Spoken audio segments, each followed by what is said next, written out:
All right, kicking things off here, a 1v1 Beastmen versus the Dark Elves. And Beastmen looking just particularly disgusting here today. Those hooves are clippity-clopping all over the place. Let's go ahead and pause this so we can take a look at our army. So we have a nice front line of 4 Bestigor units. Bestigors are really great against the Dark Elves here in this case because they are a really cheap armored unit, but they also have great AP. So they can do quite a bit of damage to some of the heavier hitting units of the Dark Elf Infantry, your Blackheart of Nagaroth, your Harkonneth Executioners. They do a lot of really good damage to them. Now, in addition to that, we have a backline of Ungor Raiders. This will help out with any kind of Malekith, Morathi, or Lokir Felheart play on Dragon or the Nightmare of any sort. No, I'm sorry, it's a Dark Pegasus. Now, behind them, we also have Ungor Spearmen to act as a flank. And then we also have some flanking defensive units of Centaurs with great weapons and a unit of Chaos Warhounds with poison. This is mirrored on the other end of my line as well. And then deep in the forest, we have some Ungor herds. Now, really, these Ungor herds are really aimed at getting into any kind of artillery in the back line, but mainly they can also help us discover anything in the forests or anything that is a vanguard deployed that is in stock. And you can see that that actually reveals these two units as they move forward. Now, for our opponent, let's take a look here. You could, like I said, you can see he's already starting to do some skirmisher shots into us. He's got a lot of Dark Riders in the front here. They're getting some initial shots right into our kind of our screening defensive units here with our Centaurs and our Warhounds. Then his front line, quote unquote, is mainly Dread Spears with 2 units of Cold One Riders in both sides of these forests. These are the Cold One Knights, of course. And then you've got the Slaanesha's Harvesters, the Doomfire Warlocks with their bound abilities, Soul Stealer and Word of Pain. Then you have Morathi on the Dark Pegasus that we were just talking about. And a Sorcerer of Beasts. Looks like we're going to have the Summon here and Flock of Doom, which mirrors... there we go. Also has a Darkstar Cloak, but Flock of Doom and Transformation of Cadon, which mirrors our caster option as well, which is the exact same thing. Beast with Flock of Doom and that with that lovely Transformation of Cadon. Now, Morkir Shadowgrave is going to be our lord here today. You just cannot go wrong with all those chaos spawn summons. Let's get things going here on full speed. Now, just some initial kind of skirmisher shots into us. Keep in mind, those Dark Riders, they have repeater crossbows. They do AP damage, so they were able to do quite a little bit of damage to our Bestigor herds. So we just have to kind of keep marching forward here. Using the Centaurs, we're going to try and screen out these 2 units on the left and right sides here. Mainly what we want to do is use these defensively, like I was saying, chase off any kind of chaff units or any kind of vanguard stock units like this. Now, our Harpies we're trying to use, again, to negate any kind of flying Air Force play. We can use them to get up close and personal with Malekith to Lokir Felheart, or in this case, Morathi. We're going to see a Transformation of Cadon popping out here. You can just hear my goats braying in the night. Cadon coming out. Look at that, just disgusting Manticore. Looking just gnarly as fuck. Harpies already having an issue, that's okay. They'll come around, they always do. Big charges across the whole line, getting into those Dark Riders. You have the Cold One Spear Riders on this flank over here, charging into my Bestigors. In response to that, you also have our Ungor herd from the very far left charging in, and will be supported shortly by these 2 units that are kind of hanging back here right now. Now, we're using our, again, our Ungor Spearmen and our Ungor Raiders to kind of both reinforce and attack the Feral Manticore as well as Morathi. We're summoned up our own Feral Manticore to kind of even the odds here. Look at this. Look at you guys just hacking and chopping. A second Transformation of Cadon, bringing in another Manticore in this fight. The Manticore is already going hog wild over here. The nice thing about Ungor Spearmen is that they have quite a large volume to them.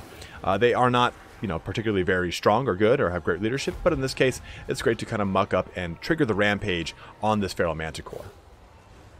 You can see that my Bray Shaman of Beasts here is already in bad shape. That recently summoned Manticore has taken quite a chunk out of him. Morathi, though, is diving deep here all the way into our unit with Morkir Shadowgrave. That's not going to be too great for her. Auto unit of Chaos Spawn has been summoned in her right flank here. This whole unit is now free to move forward. It has gotten quite a chunk of damage done to it and also prevail through it. Now, if we take a look over here at our Chaos Warhounds, a Soul Blight has been triggered on them. It is going to help these Cold One Knights. Remember, Cold One Knights do have AP damage and anti-large. And none of these things do have armor, so the AP is kind of negligible, but the anti-large with 2 units is going to help them kind of eat through this pack quite slowly, because our Centaurs with great weapons also have AP, so they're going to be a little bit of a deterrent to those Coldwood Knights. Now, this unit on the far left flank has finally gotten involved. They're getting into those Slaanesh Harvesters and those 2 units of Coldwood Knights, which are, again, they're going to be an antithesis to them, but really what the whole point of them is to prevent them from charging through my line.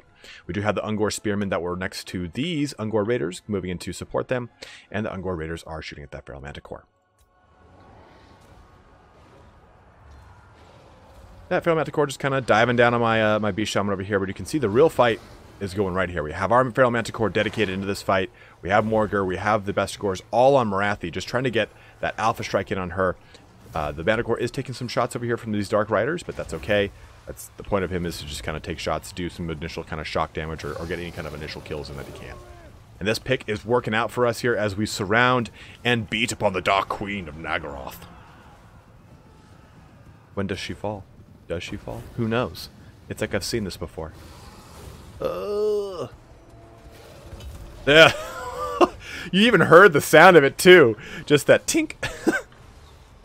Alright, Ungor Raiders shooting into that Feral Manticore there. Harpies coming back. Harpies, one thing to kind of note on them, they're not, you know, outstanding combatants, but they do have 44 weapon strength. For what their cost is, which I think is around 700 or 800 points, they get the job done. They do have pretty terrible leadership, and you do have to be very careful with them. But at 44 weapon strength, they can really harass anything in the air. So it gives you a nice option to kind of attack things that are trying to demand air superiority from you. The Dark Riders kind of doing a lot of initial damage in the back line here. We're using our Bestigors to try and get up close and personal with them and get as much as we can. We've already killed one of their units off, but it keeps kind of coming back. And we've gotten the Sorceress of Beasts. Now, for the most part, it's really going to be up to just kind of cleaning up the battlefield. The Coldwood Knights are still kind of running rampant here. They have won both their engagements on the left and right flanks, or they've abandoned one in order to help out their bros. You can see them trying to get into our back line here, but they are getting rampaged off with their own mechanics as well. This left flank is in bad shape here. Flock of Doom just trying to get any kind of initial damage or any kind of extra damage we can into some of these units here, and when they're all blobbed up like this, it's a great target.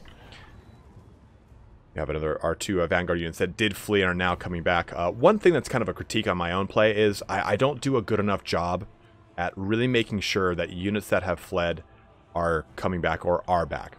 That's especially true of low leadership units, such as the Beastmen or Skaven. Look at the cotton candy flying about. Anyone that really has a likelihood of fleeing initially and then coming back.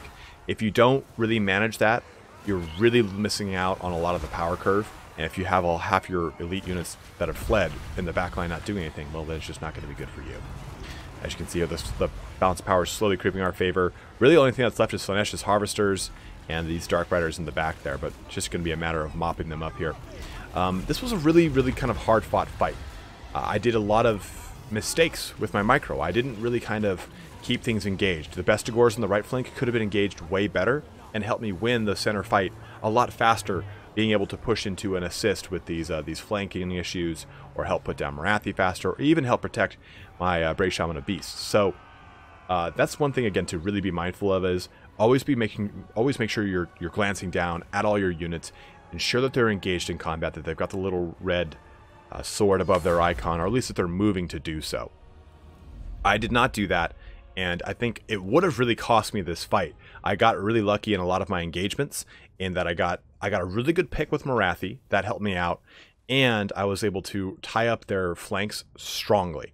Like, I used these units, 16, 29, 13, and 18. They didn't get a lot of kills, but these Coldwood Knights weren't allowed to go through the rest of my army and do a significant amount of damage to my Bestigors, which they would have done. They would have been able to just hammer and anvil, smash them to pieces. So I did get lucky with those engagements. So although I did win, I can see that there were a lot of negligences on my part. So be mindful. Look at your backline. Make sure things are involved, and also make sure things are always fighting. But guys, thanks so much for watching here today. Hopefully you enjoyed this little foray into the Beastmen against the Dark Elves.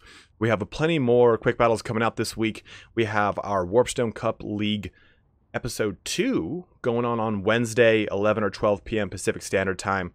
That's, I think, what? I'm -8 GMT, I believe I am right now. In our Pacific Daytime is my time zone, so be mindful of that. Also, we are streaming Darkest Dungeon on Twitch. So if you like Darkest Dungeon, head on over to my Twitch. It's Twitch at ItalianSpartacus. Just kind of watch on that. We streamed for like 5 hours on Sunday. It was disgusting.